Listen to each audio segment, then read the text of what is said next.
Too often, I'll say barefaced lies. I'll say barefaced lies. I'll say barefaced lies. Again, barefaced lies. Too often, I'll say barefaced lies. I'll say barefaced lies. I'll say barefaced lies. Again. That's right, yeah, we got an agenda. And it's your money we're gonna spend, yeah. You won't wonder where it's all gonna end, yeah. You will never wanna defend, yeah. Cause when the truth becomes so easy to disguise, you get shooting cold, overgrown, postal phone, barefaced lies. Barefaced lies. Barefaced lies. Hey Sean, you got a party, got that little party going on there. Keep to the left, you can't play right, so everything you do goes wrong, yeah. Incompetence just leads to disaster. Corruption brings it on even faster. What you say? That's right, yeah, we got an agenda. And it's your money we're gonna spend, yeah. But you won't wonder where it's all gonna end, yeah. And you think we ever wanna defend, yeah. Cause when the truth becomes so easy to disguise, you get shit and cold, overgrown, postal phone, barefaced. That's right, yeah, we got an agenda. And it's your money we're gonna spend, yeah. But you won't wonder where it's all gonna end, yeah. And you think we ever wanna defend, yeah. Cause when the truth becomes so easy to disguise, you get shit and cold, overgrown, postal phone, barefaced lies. Barefaced lies. Barefaced lies. Comrades, you always told us you'd build us all a new Jerusalem, yeah. You talk the talk, but when you walk, you only leave a crooked line there. And you don't see the trouble that's brewing if all you do is just what you're doing. That's right, yeah, we got an agenda. And it's your money we're gonna spend, yeah. But you won't wonder where it's all gonna end, yeah. But you think we ever wanna defend, yeah. Cause when the truth becomes so easy to disguise, you get shit and cold, overgrown, postal phone, barefaced lies. Is this where you wanna be? Debts and childhood poverty. Won't somebody set us free from this corrupt kleptocracy? Oh yeah. Barefaced lies. That's right, yeah, we got an agenda. And it's your money we're gonna spend, yeah. But you won't wonder where it's all gonna end, yeah. But you think we ever wanna defend, yeah. Cause when the truth becomes so easy to disguise, you get shit and cold, overgrown, postal phone, barefaced. That's right, yeah, we got an agenda. And it's your money we're gonna spend, yeah. But you won't wonder where it's all gonna end, yeah. But you think we ever wanna defend, yeah. Cause when the truth becomes so easy to disguise, you get shit and cold, overgrown, postal phone, barefaced. That's right, yeah, we got an agenda. And it's your money we're gonna spend, yeah. But you won't wonder where it's all gonna end, yeah. But you think we ever wanna defend, yeah. Cause when the truth becomes so easy to disguise, you get shit and cold, overgrown, postal phone, barefaced. That's right, yeah, we got an agenda. And it's your money we're gonna spend, yeah. But you won't wonder where it's all gonna end, yeah. You think we ever wanna defend, yeah. Cause when the truth becomes so easy to disguise, you get shit and cold, overgrown, postal phone, barefaced.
fear them.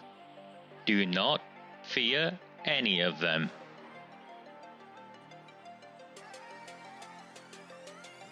On the 20th of November 2003, James Ignatius O'Rourke McMahon was elected councillor for the Failsworth East Ward of Oldham. Deeply ambitious, he ruthlessly rose to power, and by 2011 he was already leader of the council.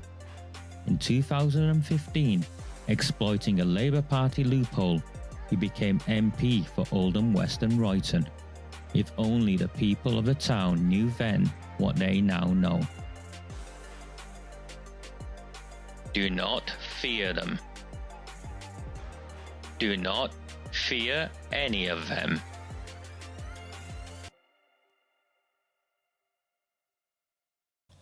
Sunday the 26th of July 2026. My name is Raja Miah. This is a Recusant 9 transmission. Very, very good evening to all of you. And just some late hellos. Hi, my friend Gary from the Midlands here. And of course, Hyper Mum. And Denise, as always. I think he came and said hello earlier, didn't you, Denise? First of all, the transmissions have been ad hoc over the last 2 months or so, and it's mainly because of my health more than anything. It's to do with a series of migraines. I was given these tablets and I stopped taking them. They just made me drowsy and drug dependent, and it wasn't for me. So I've gone to actually get back to the gym, and I am busy going to this massage therapist place in Royton, and this lad is absolutely smashing the back of my neck and whatever vessels to my brain, and it has made a massive difference. So I'm sort of like 2 weeks now free of migraines, which for me is very unusual. So let's see how we get on. So my apologies if you have missed me. I have, though, been putting out content on an almost daily basis, on Redwall and the Rabble, some really deep dive investigations. Most of them I've had for a while, where I just haven't had the chance to put them all together. So I hope you have been finding value in them. Over the last month, we've had over 2,000 new subscribers to Redwall and the Rabble, which is completely unprecedented. Our total numbers were, I think, just around 11,000 or so. So 2,000 more is significant in a month. And following the call to action for 2,000 new paid subscribers, with the view of just taking on staff and spreading the work around, because there's so much now to do, I put out a call, and we are today, and I'm just looking to the left, we are at 750. So again, for a movement of ours, that's relatively small. It is small, isn't it, compared to the very brash, headline grabbing sort of commentators in this space. I'm nothing like that, but for us, 2,000 new free subscribers and I think 700 paid subscribers in a period of a month is completely unprecedented. So thank you to all of you, and I think it's time we all stopped and took stock of the situation we now find ourselves in. You've seen for yourself the truth of Operation Hexagon and how Andy Burnham's police force hunted the whistleblowers. And you've seen the evidence, it's undeniable. And you've also seen how the entire machinery of the state, including every mainstream media channel, and that includes GB News, all of them ran away from it. And this is what we are up against. We're up against all of them, and I think we need to take stock and reflect on that and make some decisions, because It is challenging. It is going to get worse, and you know what happens when people speak out against very powerful people. You've seen it. You've seen it before. You've seen it with the weapons of mass destruction and the Iraq war. And I think we all need to pause and reflect, and that's why I'm desperately trying to raise my numbers, because I know without numbers we will not, we're just not going to get anywhere. And you've seen that over the last 2 weeks yourself, with how they have completely, it's not even whitewashed, just failed to recognise that the incoming Prime Minister, the Prime Minister of the United Kingdom, is neck deep in the cover-up of the grooming and gang rape of children. I don't know how else to say it. The Prime Minister of the United Kingdom is neck deep in the cover-up of the grooming and gang rape of children. And it's evidenced.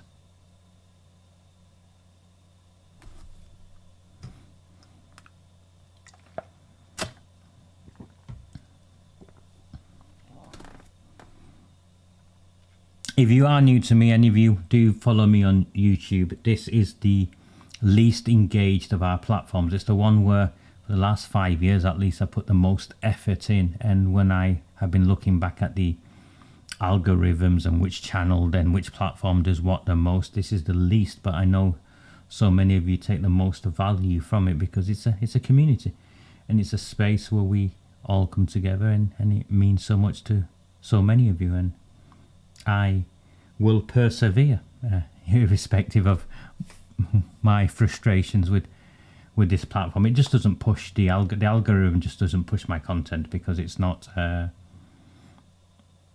popular, shall we say. My take on these issues and the way in which I present on a long format just isn't conducive to the sort of viewers and the nature of people these days. So that's where we are with it. I don't think we'll ever get any significant numbers on our YouTube channel, but you value it, I value it, I value you, and we'll try to continue.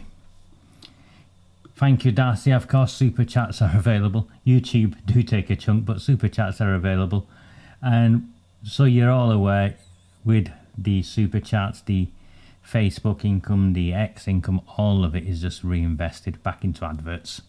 If you've joined me, if you discovered me via Facebook, for instance, you'll have seen lots and lots of adverts recently, and that's because we've done really well on Facebook over the last couple of months. I think last month, in fact, last month, over the last 30 days, we have surpassed 9 million views in a 30-day period, with just under 2 million people, 2 million different people reading and engaging in the content. So that's remarkable for a man in a channel that is effectively blacklisted in the United Kingdom.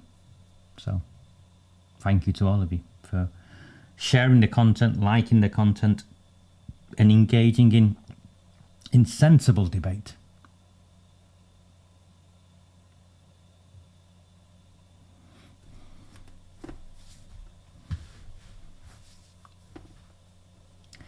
I think whatever Starmer knows or knew, I think, Debbie, we're now in a place where Andy Burnham is the Prime Minister.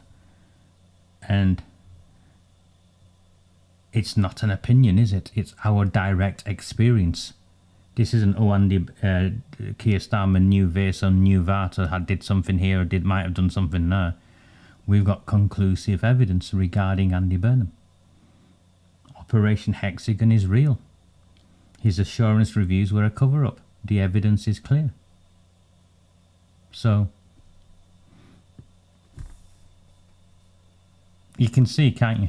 And what I find frustrating is, in the lead up to the by-election where Andy Burnham was standing, Reform pushed, and Andy Burnham is involved in the cover-up of the rape gang narrative for votes. And as soon as he got elected, and now he's Prime Minister, and the evidence is, it's in black and white regarding Operation Hexagon. Farage, Yusuf, Tice, none of them will see a single word on Operation Hexagon. And it leaves me in a very difficult position. I think it leaves many of us in a very difficult position as to how genuine they are in fighting on this issue, or whether it's just a piece they can use to secure votes as and when they need. And it is one of the reasons why I have just not got myself involved in the mayoral election in Greater Manchester. It's just not. I've looked at it. I've looked at Bev Craig. I know she posted something where she referenced Operation Hexagon and then talked about it being not true in the wider context. But if you read her post again, she's not making any reference to Operation Hexagon not being true. And of course, I have no fight with her. I will write to her once she's elected as Greater Manchester Mayor and Police and Crime Commissioner. I'll publish the letter online. And I will ask her to launch an investigation into Operation Hexagon. And we'll see where that takes us.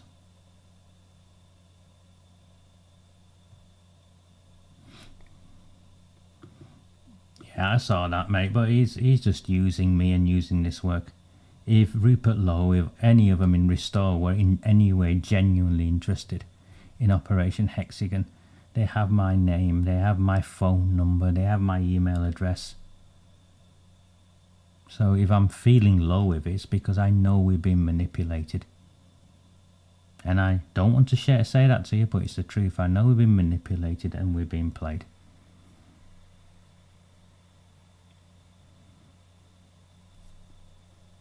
And if you disagree with me, tell me. Explain it to me. Here is the whistleblower. He's not hiding at all. Thank you, Sian, for the super chat. Sorry, Rian. Thank you, Rian, for the super chat. Here we have someone who's not hiding, prepared to speak. Operation Hexagon, which was the police, a joint police and Oldham Council operation. Gold Command operations are what they use for terrorist attacks.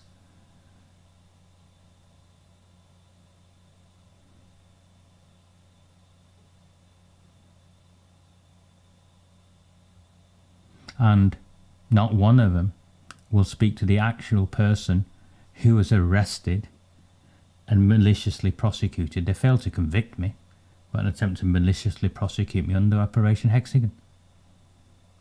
And I know, irrespective of what these people say, I know the truth of Operation Hexagon because I lived it. So how can anyone raise concerns of Operation Hexagon and not speak to the person who it affected? I'll tell you why and how. It's because my take on the rape gangs does not align with them, whether they're Reform, whether they're Restored, whether they're Conservatives. Because I did not come into this space to use it to promote political parties. So please, if you support Reform, if you support Restore, I'm here. Explain to me.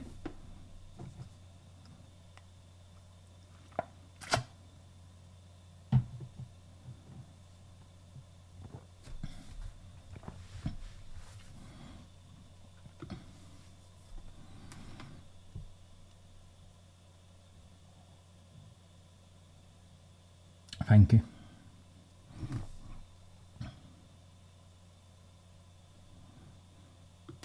And if you follow my work, you will know. I know that the motive is not Islam, because the cover-up is not Islam. The cover-up involved white politicians, involved white police officers, involved social workers, teachers. You can't just look at this issue in isolation to the motives of a number of those involved. Not all of them were Islamically involved. Some of them were just dirty bastards. I've always maintained the religious justification, so I'm not running from that. But you can't say it was to do specifically with Islam, because Islam was just one aspect of many layers in this.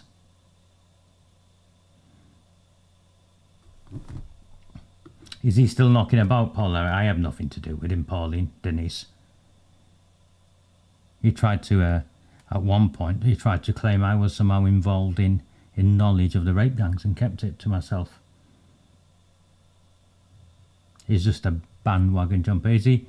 He's no longer reform, is he? Is he restore? No, he was advanced, wasn't he? He's not advanced, he's restore. I don't know, I can't keep up.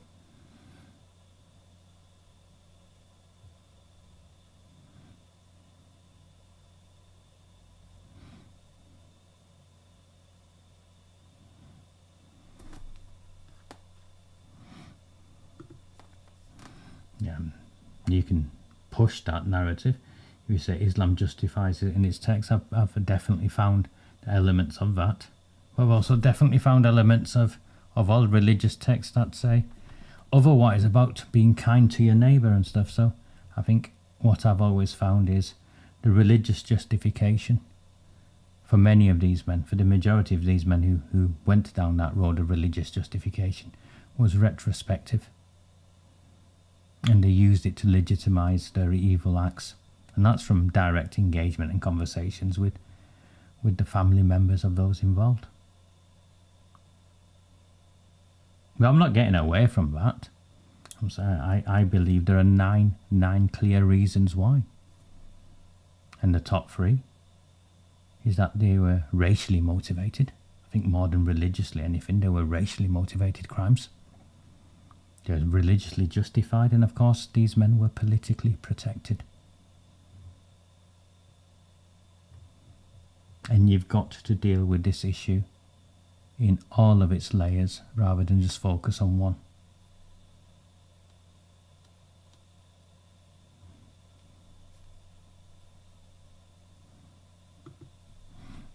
I don't think they've missed an open goal, Julia. I think they've demonstrated their political positions clearly.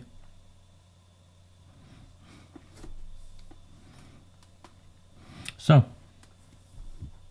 if you don't mind, I will get on with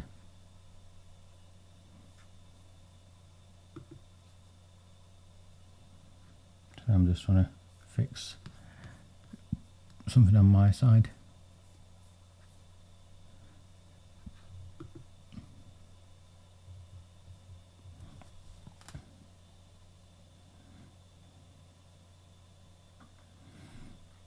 The cabinet, Denise. Yeah, I've seen the cabinet. I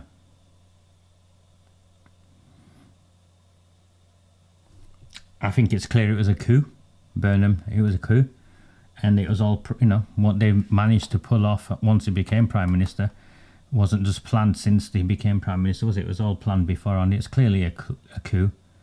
And I genuinely believe, and there's no one here who wants Burnham held accountable more than me, but I genuinely believe Burnham is nothing like Starmer, and he will rejuvenate the Labour Party and its supporter base. Because he's got the machinery of the state behind him, he's got the media behind him, and I think it will improve for the Labour Party over the coming months and years.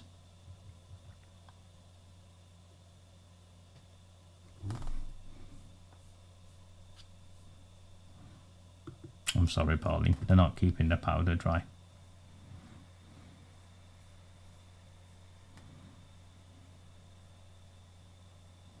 Yes, Chloe. It was all pre-planned, wasn't it?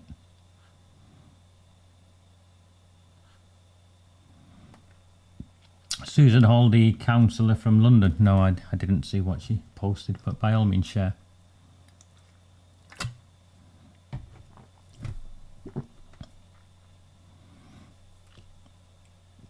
My daily newsletter was enjoyable.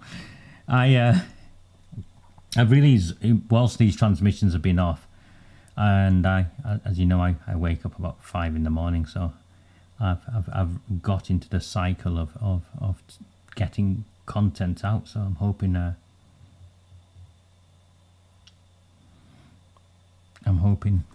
you, as uncomfortable as it is, you find value in it. Let me walk you through the last 2 weeks, rather than just read the chat and natter to you. Let me try and get through what I wanted to talk to you about. So, the last 2 weeks, we've seen the national inquiry fail its first legal test. And I say that, with a caveat. We've got 14 days in which Parliament's voting record on child rapists we dragged into the light. And Pakistan's government told the truth. It did. It told the truth about the United Kingdom, and we had no answer to them. And that we spoiled men like Shabir Ahmed. And the man who held policing powers over Greater Manchester for 9 years, Operation Hexagon, he walked into Downing Street as Prime Minister, and not one mainstream journalist or media channel dared say anything on the matter. And then, of course, more recently in Bradford, we've seen 4 more men convicted. And in that specific case, I think it brings the total to 13. And it's one child and a name. Pseudonym is, of course, Anna. Any of you followed my work, you will know many, many months ago, whilst long before the convictions came out, I pulled out that Bradford report, which made reference to how this child had been married off under the supervision of social services and then handed over to her abuser's parents to be paid for and foster carer.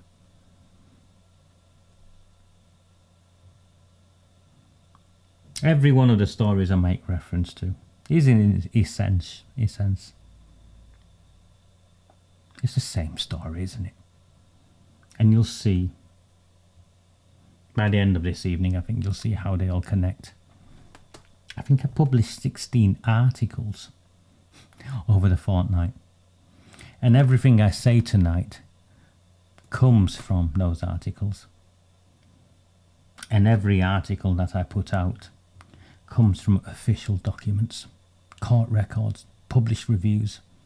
Hansard, that's the transcripts of what's said in Parliament, the National Inquiry's own papers, its own webpage.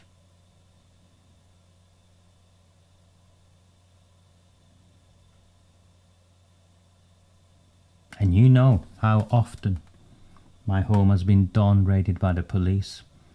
Attempts to sue me, to silence me. Bogotov and his counsel, another counsellor came after me. Many of you knew, you won't know of this, they hired Johnny Depp's legal team. That's the massive legal team that Johnny Depp had in his, I think, divorce proceedings or something. That legal team was also hired to come after me.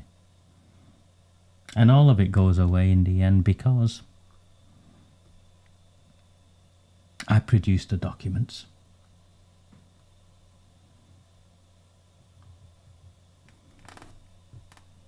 It's evidence-based.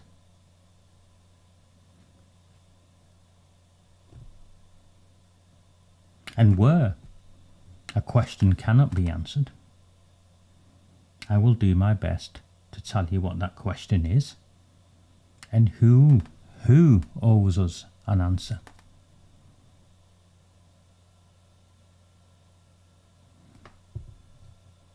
The National Inquiry, I am clear. I've been clear from the outset. We fought for it. We know it'll be a whitewash. But that does not mean we expose it at every stage and we force it to go into places it doesn't want to. Because whatever small bits of information it releases is also value. So we know, you campaigned with me The terms of reference were set on the 13th of April. Those terms of reference carried one early legal obligation, that the criteria for selecting which towns get investigated had to be published within 3 months. And the deadline for that was the 13th of July. And on deadline day, the inquiry announced 3 things. A web form, they call a national listening project. You can, fill in a form online. Remember, £65 million this is costing. You can fill in a form online. An expanded hub for victims and survivors. And the opening of what they make reference to as applications for core participant status. That's organisations being fast-tracked into positions of power and influence within the National Inquiry, and these are the same core participants that were for many years involved in looking the other way or complicit in the cover-up.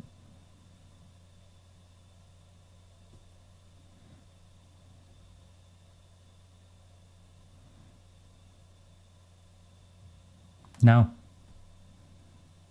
the criteria document does exist. It wasn't announced. Dated the 24th of June and placed on the inquiry's documents page with no announcement and no press release. Nobody was told. I shared with you last time I came along. I made the mistake of saying that the deadline had passed and the inquiry team hadn't published it, and the inquiry team wrote to me and sent me the link. It'd been buried in a page with many other releases. But just pause for a minute now. Just pause for a moment. One of the most significant documents to come out of the National Inquiry earlier on has got to be, is, how are the places selected? And that is buried on a web page, and no one picks up on it. And to this day, no one's picked up on it.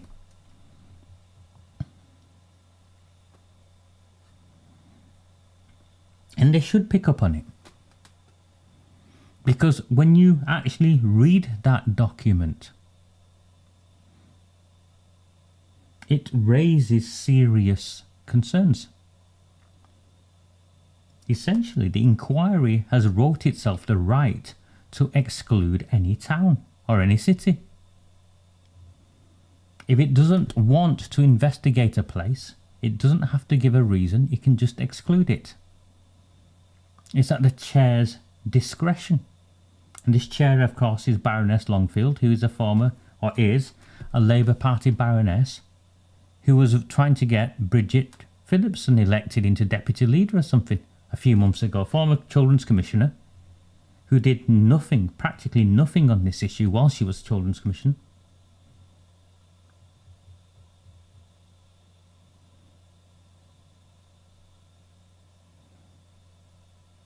And yes, Bradford is now included, but let's be honest as to why Bradford is included. Bradford is included because the Conservatives called an extraordinary council meeting to pass a vote to write to the National Inquiry, Baroness Longfield, demanding that Bradford was included in the National Inquiry. And Bradford got included just hours before the announcement came out, just hours before that meeting was to take place. Remember, we'd been begging reform. Stephen Place, I think his name is, who now controlled Bradford Council. We'd been doing the same in Kirklees, the same in Calderdale. And it's why I'm frustrated with reform. It's one of the many reasons. When it comes to it, and when they have the power to do something, they don't. And a handful of Conservatives went and did this. And that's why Bradford is included. It's because we forced it. We forced the inclusion.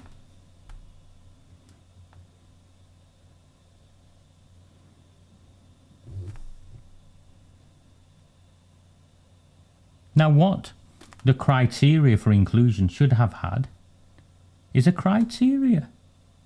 A series of tests, substantive tests, as to whether a town gets investigated, because we now know, based upon what Bradford have done, what Calderdale have refused to do, what Kirklees have refused to do, we now know the towns and cities are not coming forward themselves.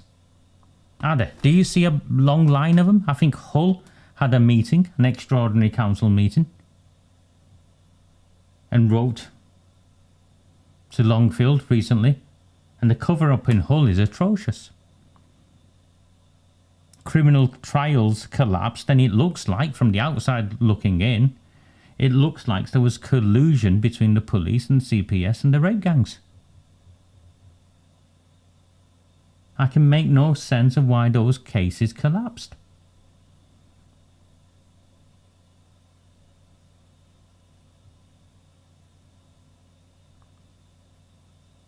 So there should be a criteria.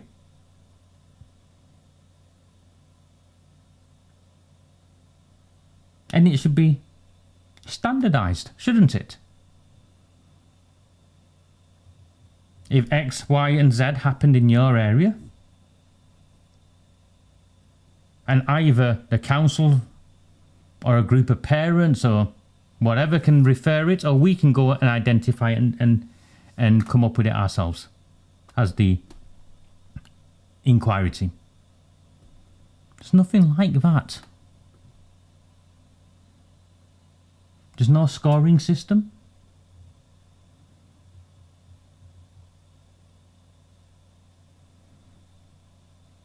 And it gets worse. There's a paragraph in there, 3.6, I think 3.63. It allows the inquiry to pass over the worst affected towns in favour of what it calls geographic range. So all of you here who are from Calderdale, Halifax, remember? Infested. For me, it's infested worse than Rotherham. The town of Halifax. And what happened to the girls in Halifax? Infested worse than Rotherham from my analysis. Because Bradford has been picked, the cover-up in Calderdale will be allowed to continue. The cover-up in Kirklees will be allowed to continue.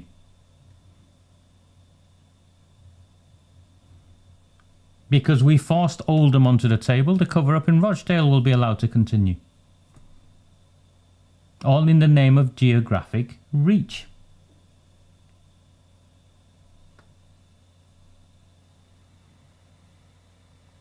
The places where the most children had their lives destroyed, and I'm not like the former leader of Oldham Council, who's now, you saw her hanging out at number 10, by the way.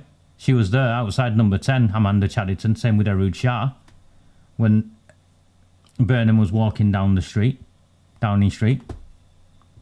I'm not her. You can see, can't you, how these people are constantly rewarded for their role in the cover-up.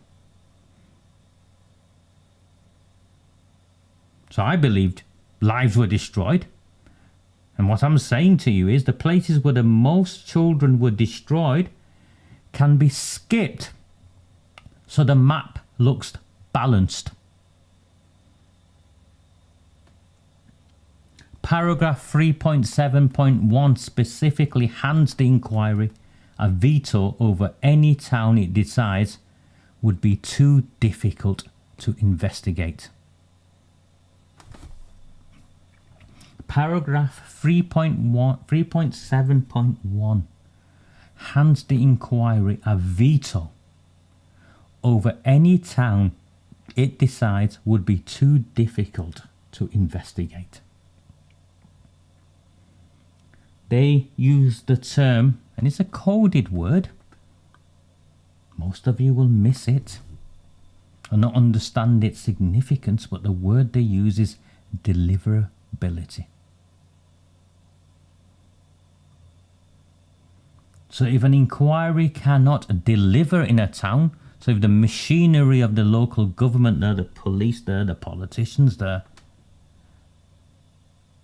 are likely to block it or prevent progress, and it cannot be delivered, the inquiry can veto investigating that place. Surely that is the place where they most need to go.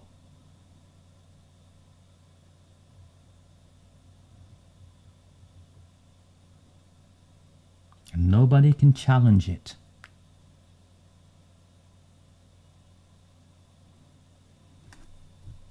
Thankfully, from a selfish point of view, we forced Oldham into the first tranche because I'm pretty certain it would fail to make it through the criteria. So if a town like Oldham ordinarily would not make it through the criteria because of the way it's construed,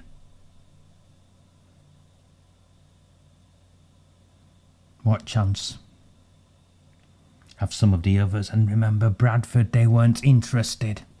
They talked around it and talked around it. The only reason why Bradford was announced was because of an extraordinary council meeting that was going to force them and humiliate them and embarrass them. And this criteria comes out.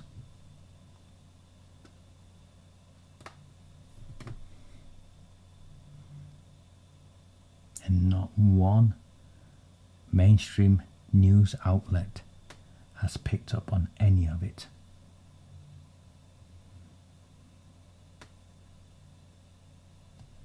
Why do you think that is?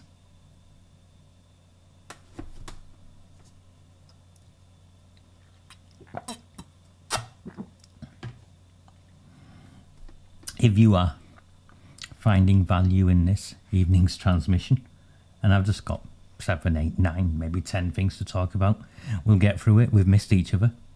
I'll go and get myself another Vimto. But if you are finding value, please do press the like button. Say hello in the chat. There's 963 of you who've passed through this evening already. Please do say hello in the chat, like, and if you can, and yet to do so, please do subscribe to Red Wall and the Rabble. We are at 750 paid subscribers over the last month. Our target was 2,000, is 2,000. I would be overjoyed if we got to 1,000 by the end of next week, before August. Because when we come back in September, you all know what the stakes are. You all know who we'll be fighting. It will be the Prime Minister of the United Kingdom.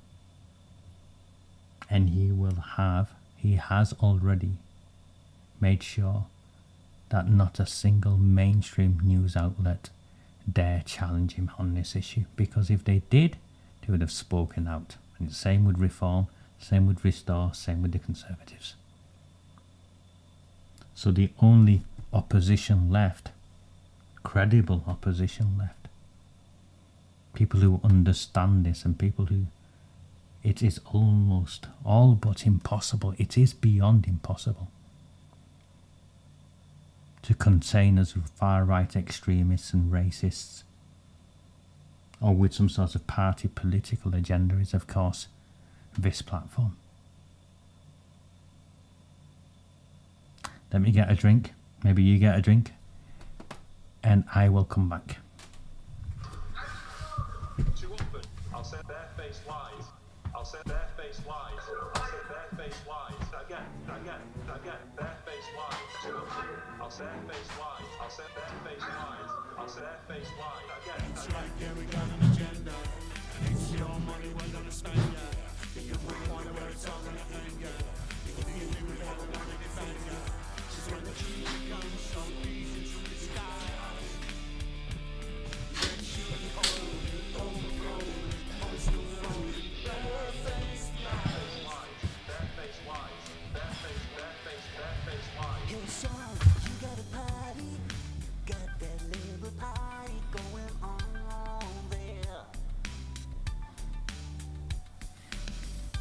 to the left, you can't think right. So everything you do goes wrong, yeah. Incompetence just leads to disaster. Corruption brings it on even faster. What you say? That's right, yeah, we got an agenda, and it's your money we're gonna spend, yeah. Be aware. Hi Joy, I can see you've posted here, so I can see your comments. I don't understand notifications, I'm afraid, so it's not something I can help you with. But you're here and you've joined us. I'm just checking the any sign-ups.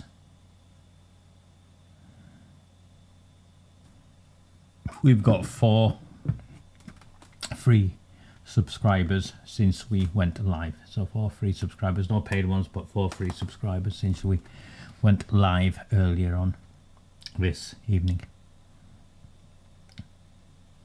Continuing with the national, thank you Trevor for the super chat, thank you so much. Thank you Eddie.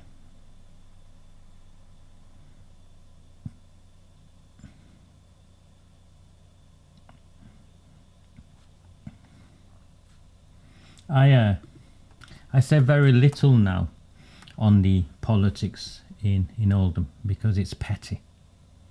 I think the squabbles that are taking place, it's really, really petty. So I try not to get myself involved in that. I know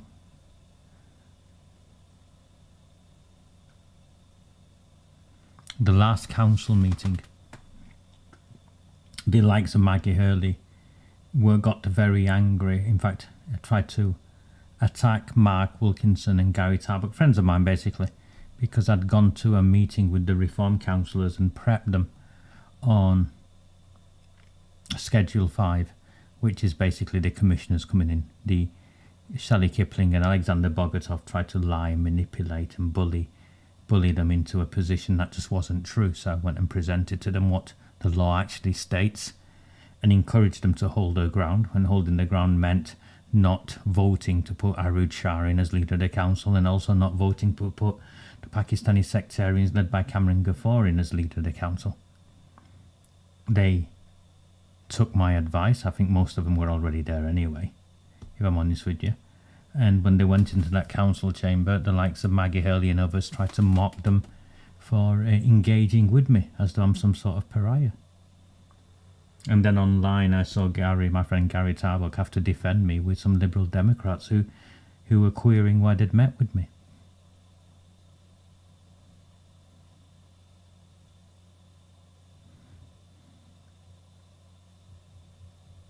So, and of course you can see this evening they're watching, the reform councillors from my town will be watching. But they are now, well, it's not even now, is it?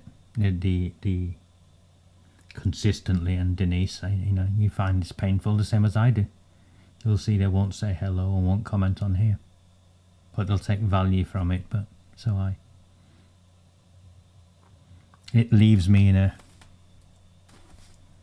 uncomfortable place, and I don't want to fall out with my friends, so I stay away from it.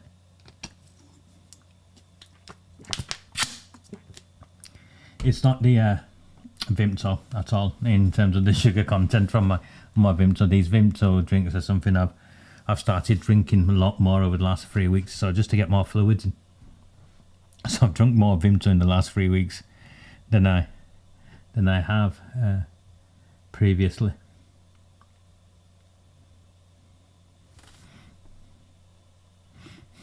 Yeah, I just don't.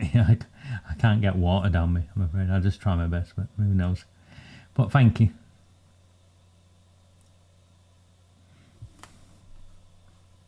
And again, Kate,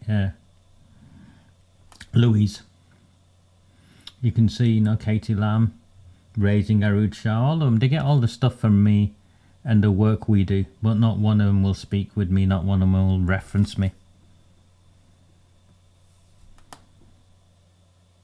You've all been in this space long enough to see that.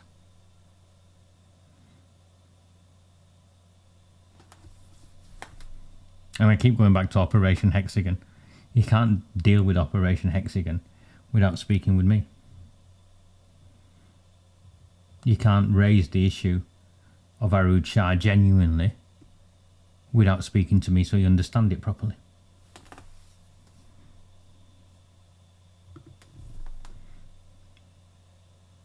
And I would argue, if you genuinely want to make a difference on the grooming gangs, expose the cover-up, force the National Inquiry to go to places it doesn't want to and prepare for what comes next, I generally don't think you can manage that without engaging with me. It's not because I know too much, I think it's a bit more than that. I'm not politically aligned to any one of their parties. I won't play their games.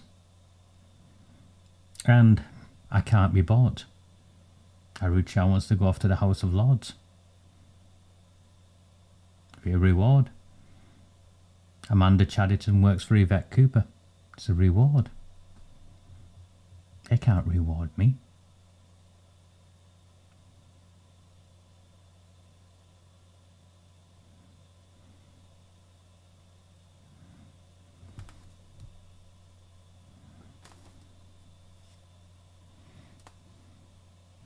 And I'm telling you, Rupert Lowe's reference to Operation Hexagon is disingenuous. And it's disingenuous because he hasn't spoke to me.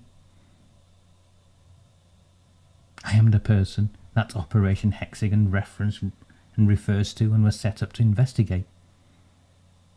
You can't raise this issue without speaking to me, and if you raise it without speaking to me, then it's political motivation, grandstanding. I don't care if you like the guy. You judge the man or a woman on their actions. Judge them on their actions. How can you raise Operation Hexagon without speaking to the whistleblower affected by Operation Hexagon, who's got letters from Operation Hexagon?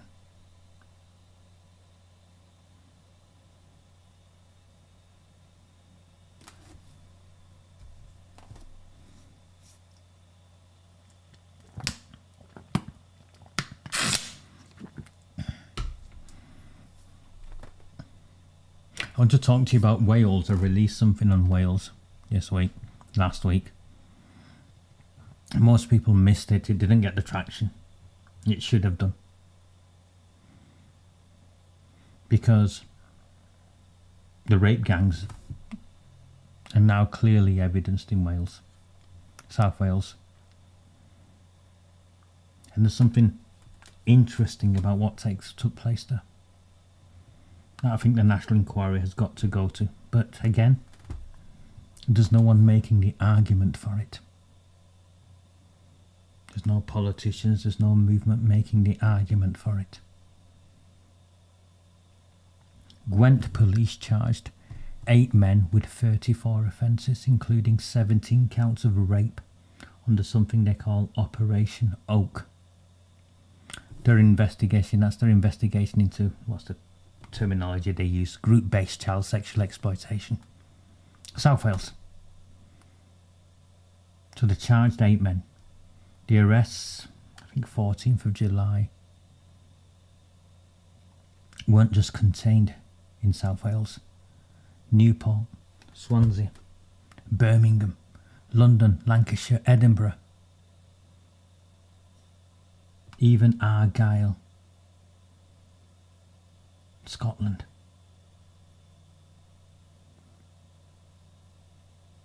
That's the link with just these 8 men in South Wales, all the way up to Edinburgh and beyond. What does that show us straight away? These rape gang networks never respected force boundaries, political boundaries. And the geography, the analysis of the geography of these men from a single morning of arrest, irrespective of whether they were guilty or not, has to be determined by the courts. They've been charged. And look how widespread they are.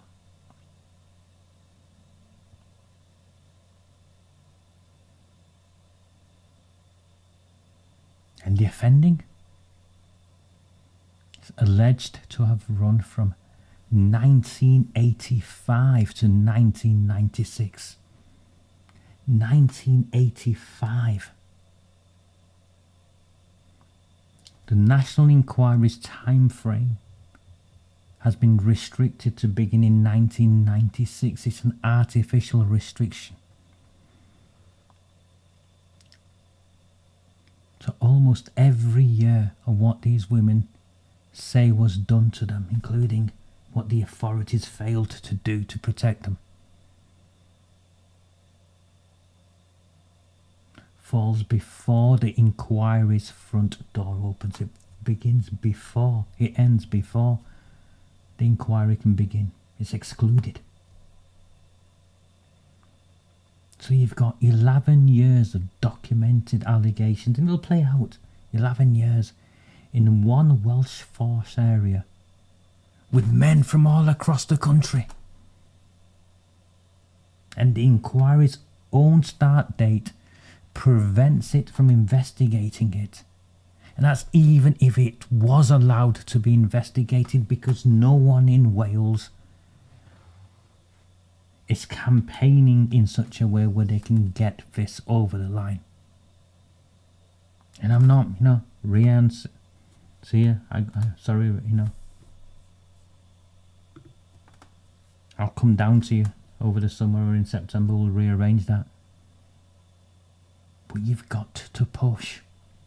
Your politicians, your political representatives have got to push. And you've got to make it imperative on them that it matters. Because that's the only way in which you get them to do what is required. Because across the board, not one of them, when it comes to it, wants to expose this for what it is.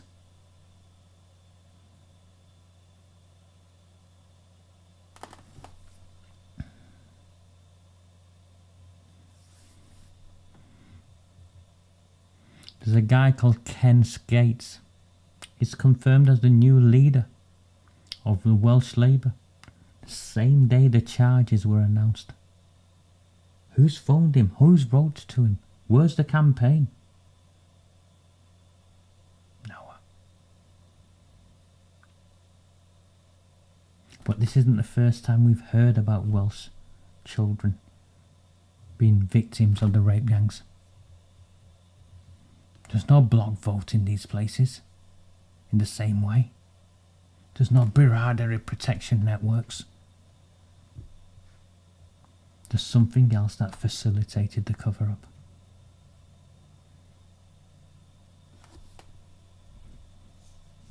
Now I've looked at it. And I think it's linked to a network of restaurants across the country. These restaurants had what were called staff houses, where the staff lived. And certain men from certain places knew certain restaurants were places where this sort of abuse took place, and men who were interested in that went and secured work in these places.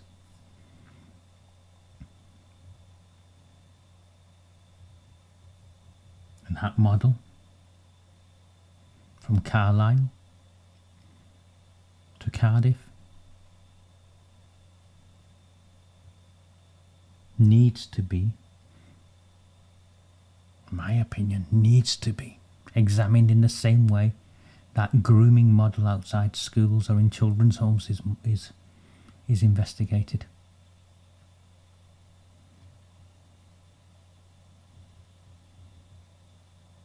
Jess Phillips, remember, made reference to it. She made reference to Birmingham in a letter. No one's picked up on that letter I've had there. Wanting Birmingham investigated by the National Inquiry.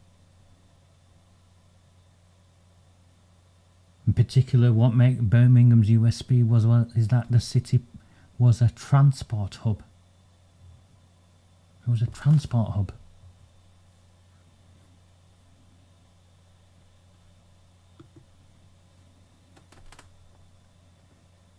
Well, she was on TV last week, Channel 4, I think. She defended her record. Well, I put her record next to the parliamentary record. And guess what? It's not her words that wins. It's what she did that wins. And this was about letting men out, people out who'd committed rape, sexual assaults against children, that sort of stuff. You've seen them all shine. Most recently, the Prime Minister, I think, has paused it last week, the early release scheme. But there's a parliamentary paperwork behind it. On the 21st of October 2025, it's called Amendment 24, came before the House of Commons. That amendment would have kept convicted sex offenders out of the early release provisions in what became the Sentencing Act 2026. The voting record is known as a division list. It's public, and it records how she voted. She went through the lobby with the government against the amendment. 8 days later, the bill passed. This summer, Shabir Ahmed, the ringleader of the Rochdale gang, walked out of prison early under that act, didn't he? They've been released under the act. Phillips, disgraced now through her actions, she'd built her entire public career on being the voice of abused women and girls. She held a safeguarding brief and resigned it in May. When the moment came where a vote could have kept men like Shabir Ahmed behind bars, she voted the protection down, and she now tells a television audience she absolutely understood that some rapists would be released early. She understood.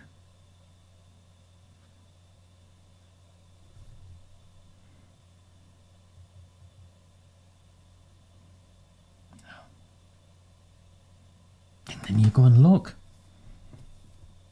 I think it was a poll.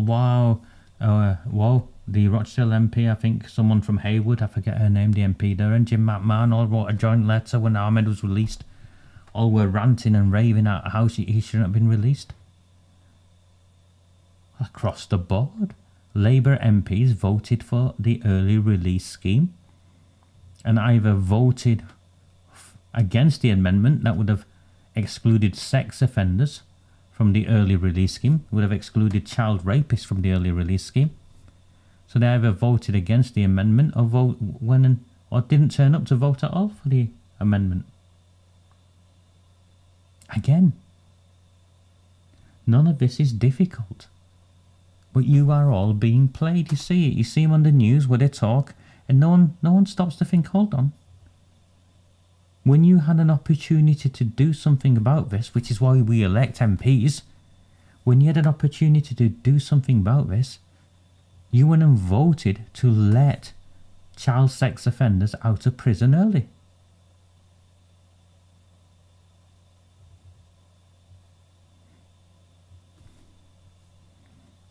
And you're outraged about Shabir Ahmed? Why are you outraged about Shabir Ahmed and not the hundreds that have come out before him?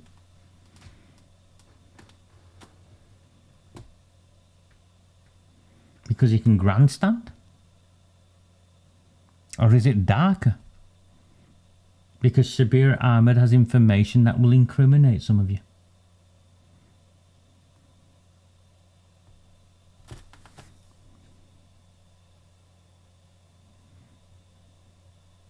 And the grandstanding continued, didn't it? When the Pakistan Foreign Ministry, I think, issued a statement regarding Shabir Ahmed. What's his name? Tahir Andarabi. Shabir Ahmed was raised, groomed and spoilt in Britain. And he called the whole affair an internal UK matter.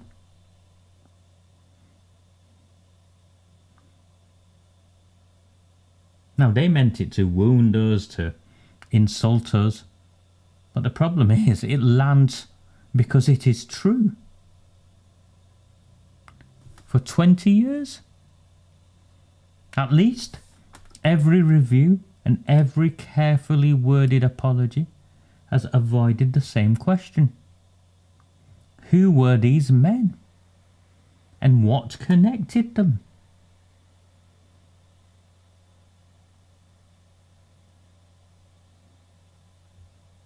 Who were these men and what connected them?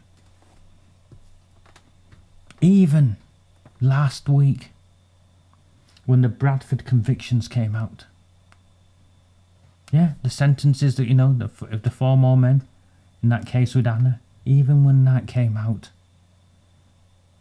in the police, in the press release, they didn't say these men were Pakistani. The caveat was these men self-identify as British Pakistani.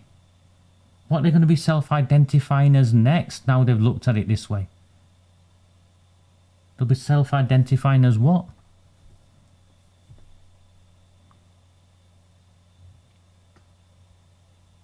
Swedish Christian converts?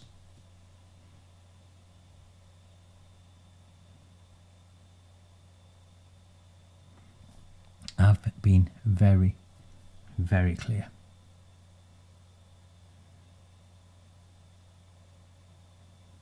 There is an issue with the Pakistani diaspora in the United Kingdom, and specifically the men from Mirpur, the biradari system, the influence, the infiltration of the political system, the infiltration of the courts, the police, the Home Office.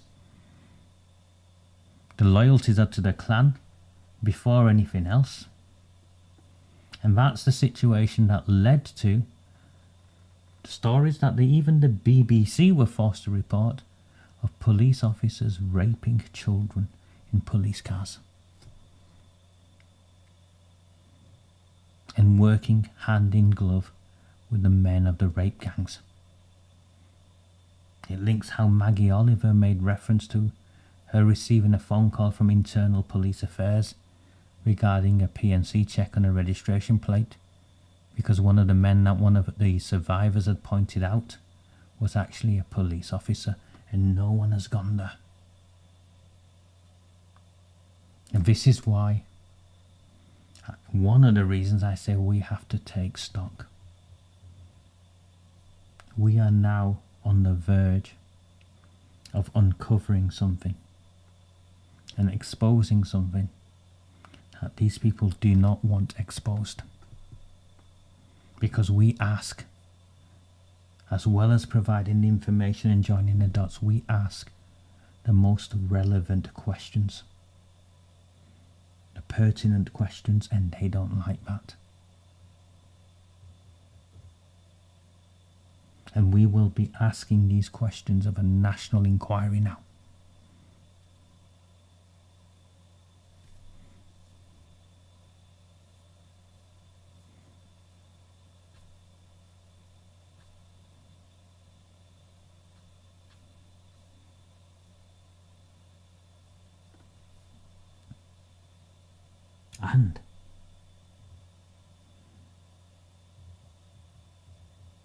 And it takes us to a place, and we will force this, don't worry, we will force this, we'll force reform, restore the Conservatives, makes no difference who they are, we'll force them into this position, just as we've dragged them kicking and screaming to take the right position throughout all of this. We'll force them to a place where they also are forced to hold a position that the Prime Minister of His Majesty's government, Andy Burnham, is forced to testify at the national inquiry into the Pakistani rape gangs regarding his specific actions. And the position we now find ourselves is a very simple one.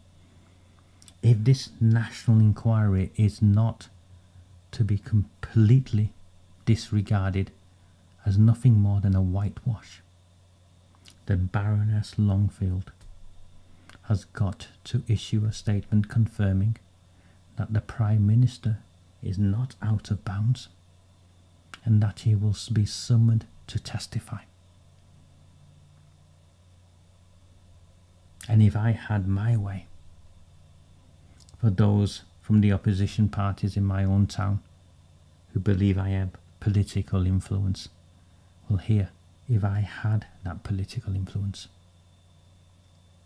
the 16 Reform councillors we helped get elected in Oldham would be calling an extraordinary council meeting, demanding that the council write to Baroness Longfield on behalf of the people of the town who have been affected by Operation Hexagon and the failures of Andy Burnham's assurance review, to make sure that Andy Burnham is called to testify. That is the extraordinary council meeting that I would be pushing for in September.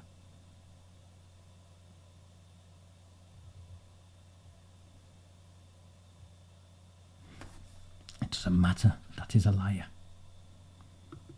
because when he is forced to answer a series of questions,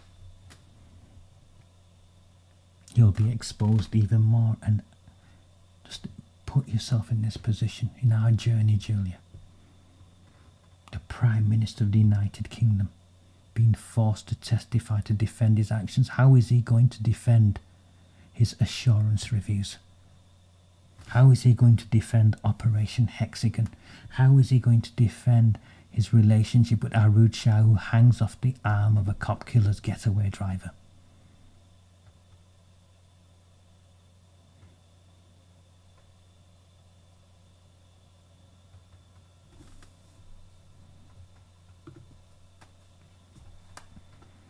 Well, he won't be brought to justice if no one is brave enough to demand that he be brought to justice.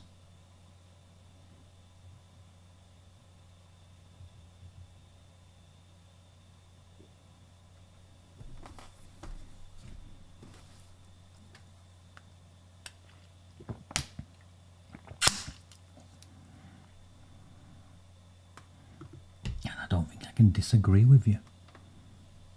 I don't think I can disagree with you.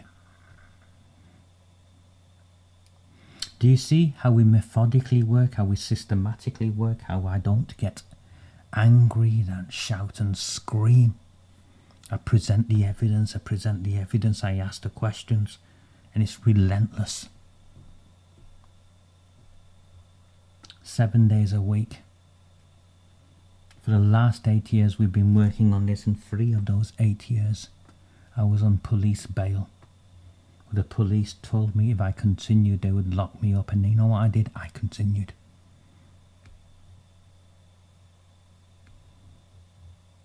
So this is where we find ourselves now, my friends. You've seen all of those who have a voice in this one. This is the one place that understands it in a way and explains it in a way and campaigns in a way that none of the others will. You can see I'm just talking to you. I'm not using AI or any of that stuff.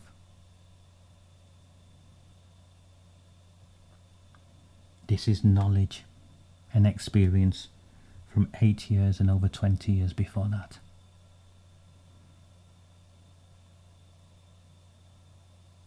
And I have the unfair advantage of coming from these very communities as well. And you can be skeptical. But if we were like that 8 years ago, we would never have come this far. And it may be that we never get to where we need to get to or want to get to. But does that mean we don't try? No.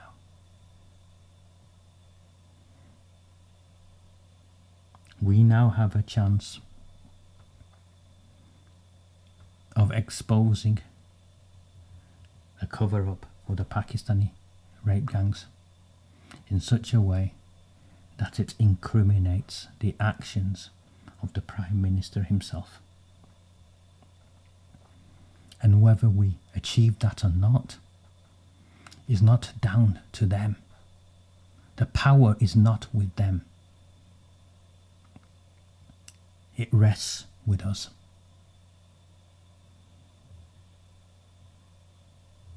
And I genuinely believe that, because if I did not believe that, I would not be here today.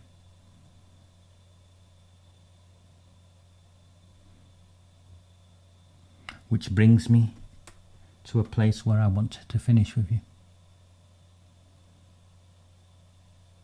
And it sounds like a broken record, because I keep saying it and I keep saying it because it matters. Our numbers matter. Just on Facebook this last month, 9 million views by 2 million people.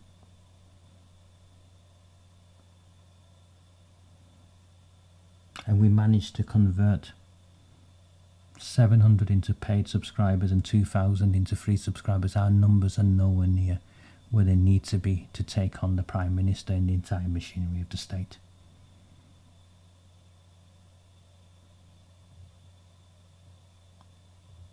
So if you find value and are yet to do so, what is stopping you? I haven't got the answer to that, but I know 2 million of you looked at my work this last month.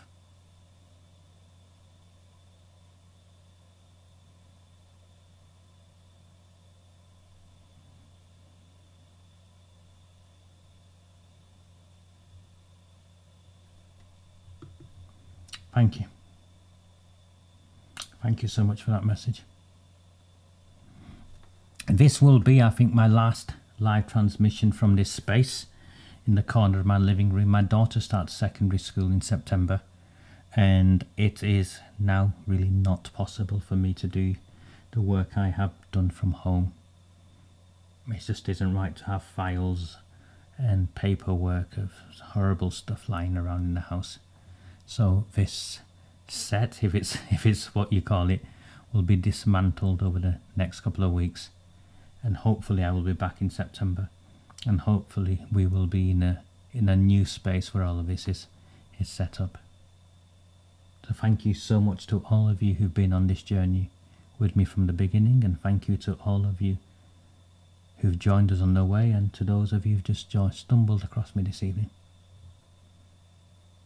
I am what I am. It's as straightforward as that. What you see is what you get. We will get there. We just have to stay the course, believe in ourselves, and believe in each other. And if we hadn't done those things, we would never have got this far, would we? Now is not the time to doubt ourselves. But reinforcements, they will make all the difference. My name is Raja Miah. This was a Recusant 9 transmission. Have a very, very good summer.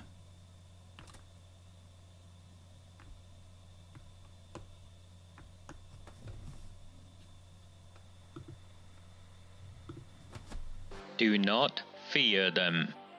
Do not fear any of them.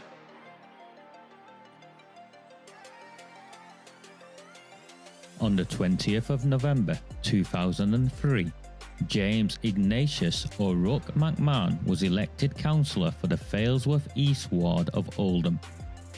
Deeply ambitious, he ruthlessly rose to power, and by 2011, he was already leader of the council. In 2015, exploiting a Labour Party loophole, he became MP for Oldham West and Royton. If only the people of the town knew then what they now know. Do not fear them. Do not fear any of them.